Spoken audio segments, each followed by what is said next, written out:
Good job. Let's talk about function notation. So,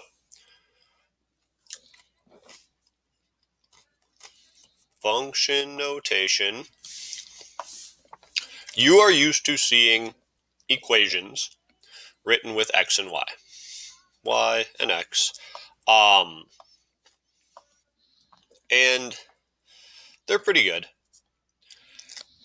But there's something better than y and x.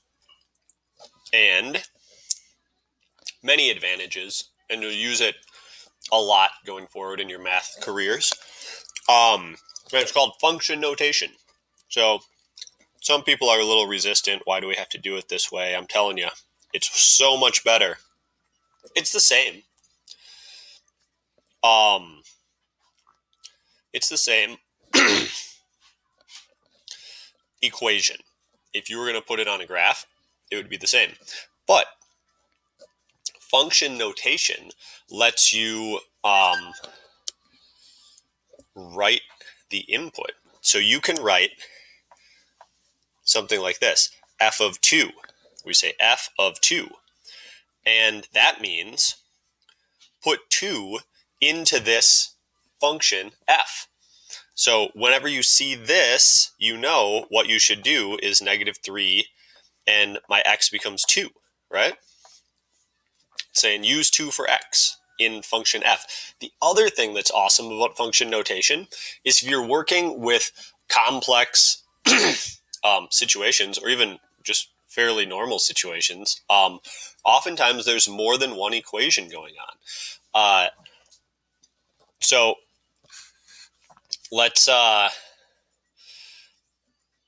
let's say you have 3 people in a race and they're all running at different rates. Alice and Bob and Charlie might have different functions that determine their position at any different time. I'm Charlie, so I'll be the fastest by a lot. When you're a teacher, you can make yourself the fastest too. So here, if I wanted to say, tell me Alice's position, you could use this function, right? And we can talk about these 3 different functions very easily as a of x, b of x, and c of x. Whereas if every one of these said y equals y equals y equals, we wouldn't really have a good way to differentiate between them. And that's just the tip of the iceberg. There's so many advantages to working with function notation.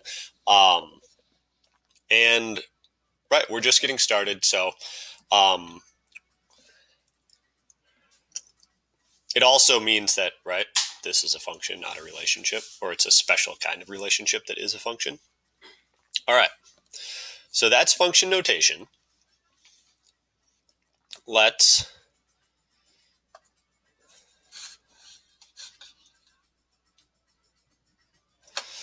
look at an example. So let's say you have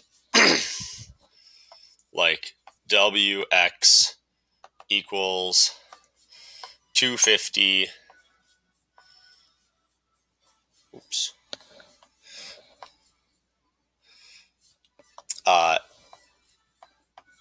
250x, and it represents the words per minute you can read.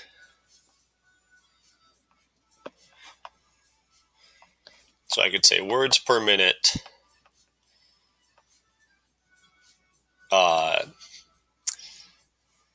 is wx.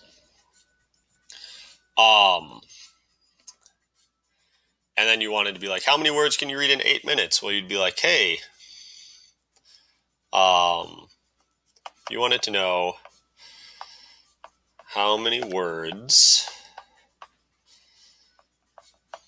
can you read in 8 minutes? Then you just put 8 into your function, words in 8 minutes, is going to be 250 50 times 8, which is 2,000. That seems like a lot to me.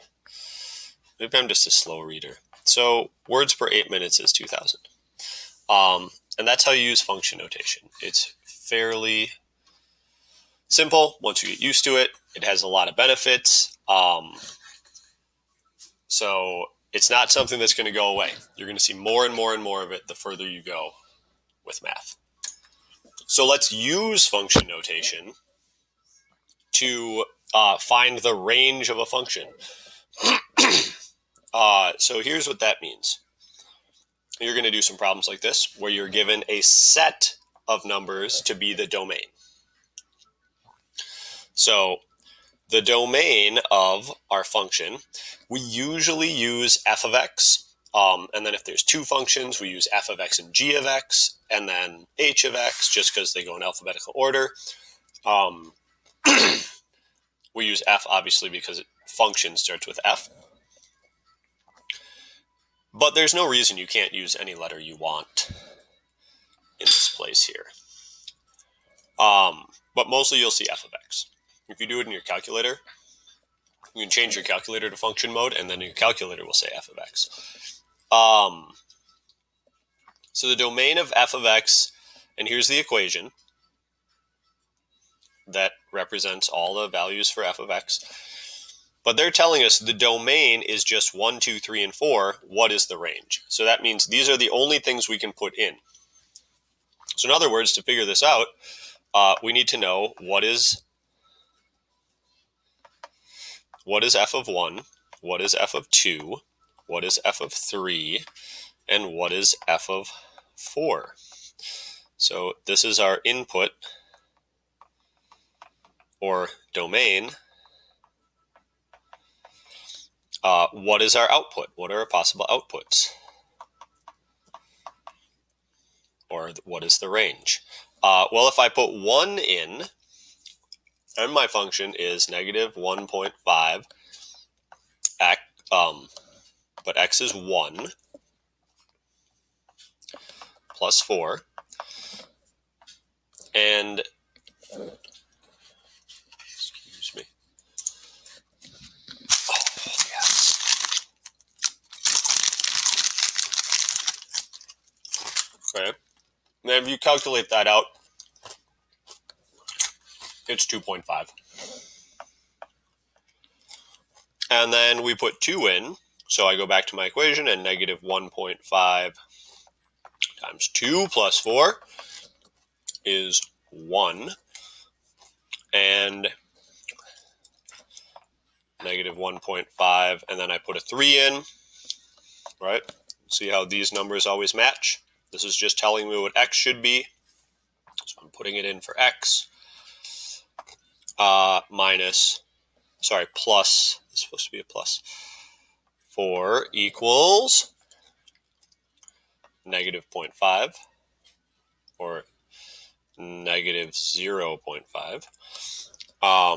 And if I put 4 in, I get negative 1.5 times 4 plus 4 equals negative 2. This is my range. Okay, which set does that match?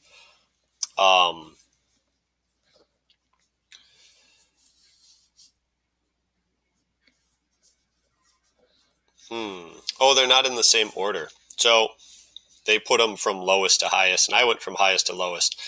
Negative 2, negative 0.5, 1, and 2.5. That's the match. So the correct answer here would be A.